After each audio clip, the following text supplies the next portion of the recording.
let's turn now to our study. Let me bring up the first resource. This is Romans 14, Feast and Fast and Food, oh my, and I won't take too much time.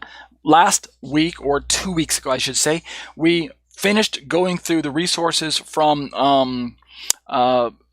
verse-by-verse ministries, and we're in a section of my own commentary of Romans 14 that I put together. It's available on my website at tatesoftorah.com, and we're looking at this question: what is the contrast between anything and vegetables?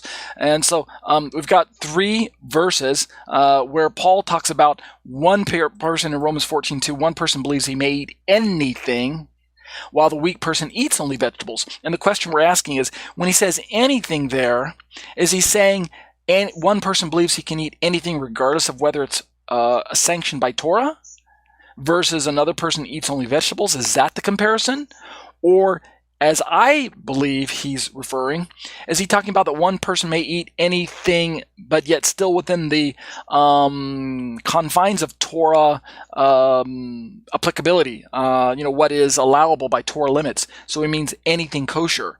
One person believes he may eat anything kosher, meaning meat and other types of food, versus the other person who eats only vegetables, which still would be within the confines and guidelines of a Torah diet. So I don't think it's a kosher versus non-kosher discussion is the point I'm trying to make.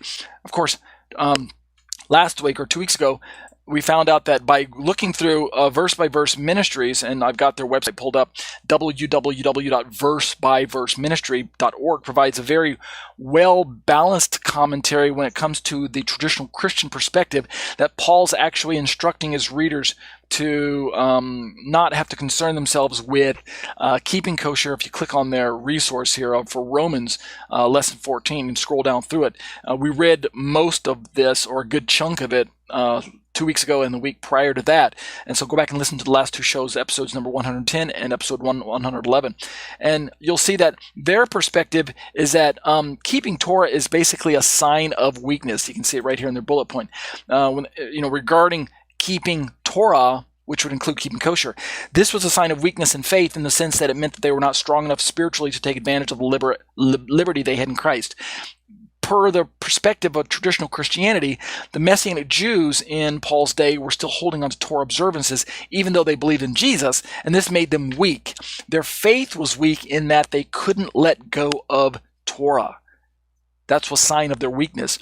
Meaning, their conclusion to this passage is that a Christian, whether you're Jewish or Gentile, but primarily if you're Jewish, a Christian who believes in Jesus but also practices Torah observance is displaying a sign of weakness in their faith, because they're not recognizing that they should be strong enough to recognize the liberty that we have to walk away from certain parts of Torah, which would include keeping kosher and things like that. So that's the perspective from a Christian interpretive viewpoint, and it's exemplified by this particular website.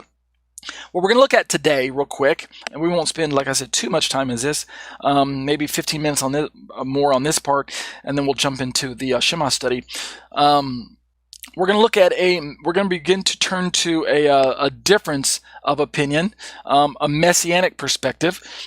I've got a commentary pulled up, Paul's Epistle to the Romans, notes and commentary by Tim Haig. Tim Haig is a Messianic Jewish author, and so his notes are going to reflect a Messianic perspective similar to the one that I hold to. So this is Tim Haig's commentary on Romans chapter 14, and the section that we're examining right now is verses 2 through 4, basically, for my own commentary. Let me just read those real quick. I won't read the Greek, just the English. Paul says in verse 2 of Romans 14, one person believes he may eat anything while the weak person eats vegetables.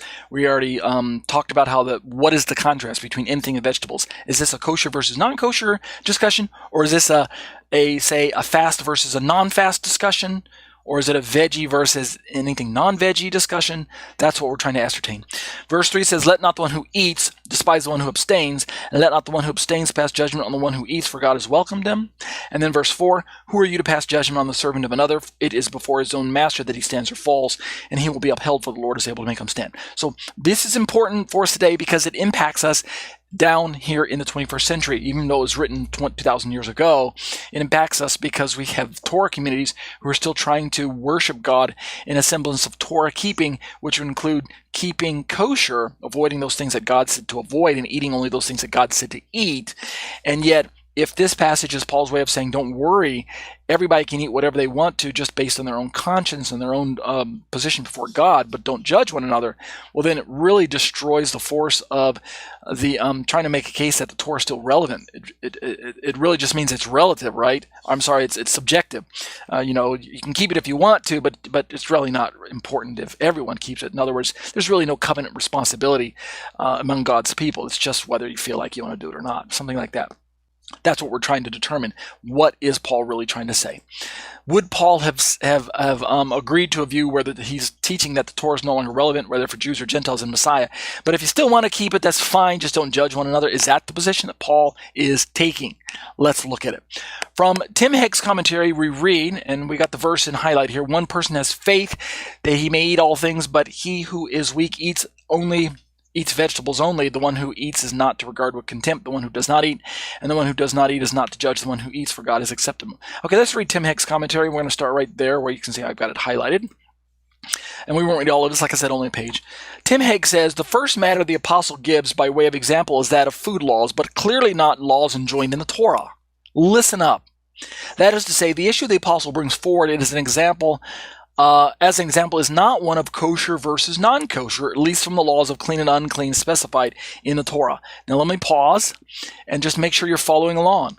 Tim Hegg, who is going to make the case for the Messianic position, he's going to try and push the position that Paul was still a lifelong Torah keeper, and from that position, Paul is going to advocate both Jews and Gentiles in Messiah keeping a continued loyalty to Torah even after coming to Messiah, which obviously includes keeping kosher. So if this is the position that Tim Hegg is putting forth, which I believe, by the way, is, I hold to it, not just because Tim Hegg says it is, but because this is the position I arrive at by exegeting Paul's writings. If this is the position, then we really need to approach this passage as Paul working from the position that he is already in agreement that what the Torah tells us is kosher and edible is what we as Jews and Gentiles should be focusing on. Meaning, when Paul says one person has faith that he can eat all things, Paul does not mean, in that phrase, all things, he doesn't mean pork, shellfish, lobster, crabs, oyster, shrimp, mouse, he doesn't, tarantula. He doesn't mean anything, meaning whatever you can put in your mouth. He doesn't mean anything. He means anything that's already allowable within God's prescribed biblical diet. So let's keep reading Tim Hegg. He goes on to say, rather, the issues between strict vegetarianism and those who with clear conscience ate meat. So the anything is a reference to anything including meat versus those who eat only vegetables. It's a meat versus vegetable discussion, not a kosher versus non-kosher discussion. That's what Tim Hegg's trying to bring to our attention. He goes on to say, all too often this is read by the modern church as a difference between eating clean and unclean, which the text clearly does not address. For eating things unclean would have been understood as forbidden by the word of Moses and surely not something in the realm of opinion. Notice the very first verse in our passage, if we pull up Romans 14. Paul says, as for the one who is weak in faith, welcome him, but not to quarrel over opinions, right? The Greek word dialogismon. Don't quarrel over opinions. He doesn't say don't quarrel over what the Torah teaches or instructs us. So Tim Hegg is trying to say that what Moshe laid down for us from God's own hand does not fall into the category of opinion. God says you're to love me with all your heart, your whole soul, your mind. You're not to worship any other gods. You're to love your neighbors, yourself. You're not to lie. You're not to cheat. You're not to steal. You're not to covet. You're not to, do all these different things. I'm kind of like giving an example from the Ten Commandments. Those are not opinions. It's not like, God's opinion is that this is what you should do. Moshe's opinion is that these are good things to do. But if you disagree with that opinion, feel free to do whatever you want to do. it's not open for debate, is the point I'm trying to make. God says, you are my people. I am your God. I've rescued from Egypt. I brought you unto myself. I made a covenant with you. These are your covenant duties, your covenant responsibilities, and so that you can express your love and devotion to me in this covenantal manner. And so they become covenant responsibilities. It's not open to discussion. Now, we can have differences of opinions on how to implement some of them. So we have matters of halakha and group policy and differences from denomination and place to place. But overall, the point I think that you're understanding is that the Word of God is an objective standard of right and wrong, and God says, if I say it's right, then you have to agree with that, and if I say it's wrong, then you have to agree with that because you're my people. You have covenantally bound yourself to me as your God, and I am your God, and you are my people, and therefore we have this relationship with one another. So these are the rules that you are to abide by. They're not open for, I don't like that. I think killing is okay. I think adultery is okay. I think lying is okay. I think stealing is okay, and that's just my opinion. Therefore, I'm going to thumb my nose at the commandments. So you guys understand where Tim Haig's going. Let's keep reading through his commentary. He continues, rather, what must have been the issue addressed here were the various levels of food separation being imposed by the sects of the 21st century. So he's going to begin to have this discussion about how that differences of opinion over what days you should fast on, or what you should eat on certain festivals, or based on where you are, should you buy food that was purchased in the marketplace if you are of the Jewish community because of the issues of idolatry and things like that. He's going to enter into this type of discussion. But the overarching umbrella instructions given to us through the Torah, through the hand of Moshe, is that there are a list of things that God says eat, and there are a list of things that God says avoid, and that formed the bedrock for every discussion when it came to what we should do about the minor details. So that's the context that Paul's writing from, and that's the mindset, I believe, to approach this passage from. If we don't do that, then we end up doing a disservice to the context of what Paul's trying to get to the people groups there. And in the end, we're going to arrive at an incorrect conclusion and implementation of what he's trying to tell us.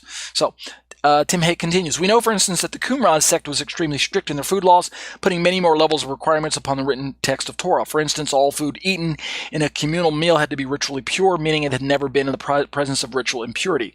And since the food of the temple must be ritually clean, and the Qumran sect apparently considered themselves to be required to attain the same level of holiness as the priests, all food had to be carried in ritually pure skins and containers as well. And so he goes on to talk about food contaminated by idols. I'm going to skip past some of that so I can accelerate some of this and scroll down into more of the meat of what he's trying to get at, pun intended there, the meat. So let me see. He jumps down into, let me see where I want to pick up. Okay, so let's pick up right here. So Tim Haig, after explaining this idea of meat offered to idols, and how that from a Jewish perspective in Paul's day, this would have been abhorrent, right? Food offered to idols. And yet from Paul's perspective, he realizes that by the power of the Messiah in him, realizes that actually food offered to idols is really, it's a non-issue. Because, on the one hand, if you unknowingly purchase food that was offered to idols, you don't know it was offered to idols, then as long as it's kosher food, then it's acceptable.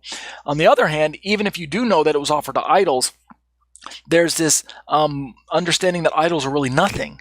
And so as long as you didn't partake in the ceremony, you didn't participate in the idolatry itself, then feasibly, from Paul's vantage point, you could still purchase food that you know was offered to idols, but you didn't participate in the ceremony.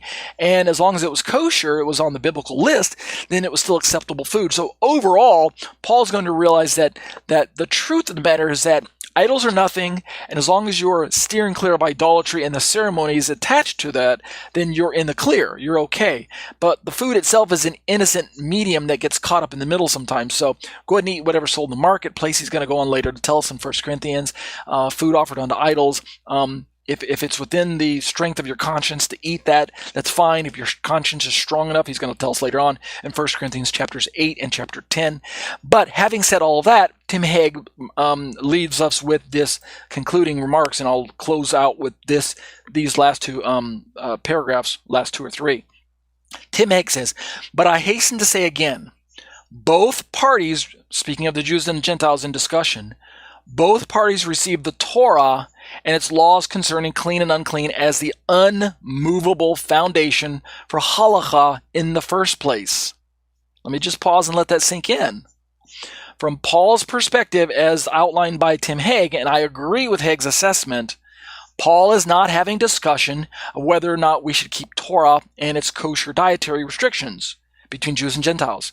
What Paul is having a discussion over is whether or not we should eat meat or whether we should, based on some of the difficulties of food offered to idols, food sold in the marketplace, the question of where it came from, and the other halakha related to fasting. When should we fast? When should we proclaim and make these mandatory for the whole group? Is it okay for one group to abstain from meat and another group to eat the meat? And what about the meat offered to idols and things like that? That's the discussion. But what is not on the table of discussion, pun intended, is whether or not the Torah is still relevant for us as Jews and Gentiles in Messiah. In other words, from Paul's perspective, the Torah is relevant to both Jews and Gentiles. It is authoritative. It's the unmovable foundation that Tim Hegg talks about. And it's unmovable in the sense that if Moshe gave it to Israel and we are grafted into Israel as Gentile believers, then it's the same as if Moshe gave it to us. Indeed, it is applicable to us as Gentile Christians, and we should be doing our best to fall in line with that which the Torah outlines for us as grafted in branches into the olive tree family of Israel. And so that's what Tim Hegg is trying to say, which means this runs counter to the traditional Christian perspective on this passage. Tim Hegg concludes by saying, when verse 2 states, quote, one person has faith that he may eat all things, end quote, the, quote, all things, end quote, must be understood within the context of the discussion, and thus as including both meat and vegetables, as over against the other person who in good conscience can only eat vegetables. So one person says they can eat meat and vegetables, and the other person with good conscience, based on a certain fast day or based on their how do they say, uneasiness about the food that was, where was it purchased, they decided to take a vegetarian diet because vegetables weren't offered in offered up in idolatrous ceremonies, and so vegetables were kind of a safe. In other words, if you wanted to keep kosher and you didn't want to, run the risk of being contaminated with idolatry, you could simply just revert to vegetarianism or even veganism or something to that effect. So that's the discussion. And we'll see this played out in the later passages as we read down through this in weeks to come. So let's just keep that in mind, all right? I know that many of you who are listening to this commentary, watching this video, are going to probably disagree right out of the gate. They're going to say, no, I disagree. Hey, he's not talking about what you're saying, Ariel. I'm more in line with the traditional Christian perspective. That's fine. If you take that position, that's fine. I only ask that you give me a fair hearing, all right? Hear what I have to say first before simply dismissing it before hearing everything I have to say. So let me present my case. Tim Hegg continues, the controversy raged not over issues of the written Torah, but over the additional regulations imposed by the sages in their attempts to interpret and implement the Torah. While Paul clearly taught the need to establish the Torah in Romans 3:31, he was not concerned to establish all the rulings of certain sages, even if they did represent the majority opinion. He was, no doubt, concerned that such a position would hinder the inclusion of the non-Jews as they strove to become full-fledged participants in the Jewish community of faith. And so, in closing, what Tim Hegg is trying to alert us to the fact is that from Paul's perspective, and I'm closing my commentary with this last statements, what Paul is working from is the understanding that in his day, we had a larger umbrella community known as Israel, which comprised the people group of God, the household of faith that Paul had been born into and raised into. And yet, once he came to faith in Messiah and began to realize that this position of preeminence in God's family was not exclusive to native-born Israelites, but yet the invitation was open to anyone who would place their faith in God via his son Messiah Yeshua. They could be brought into the family of God and be counted among the commonwealth of Israel and be grafted into Israel and be counted among all the olive tree family of Abraham, Isaac, and Jacob. And therefore, from Paul's vantage point, Gentiles were brought into the family at a very specialized location as Messianic Jews and Gentiles joining the remnant of Israel at that level. Go back and read Romans chapter 11 all over again.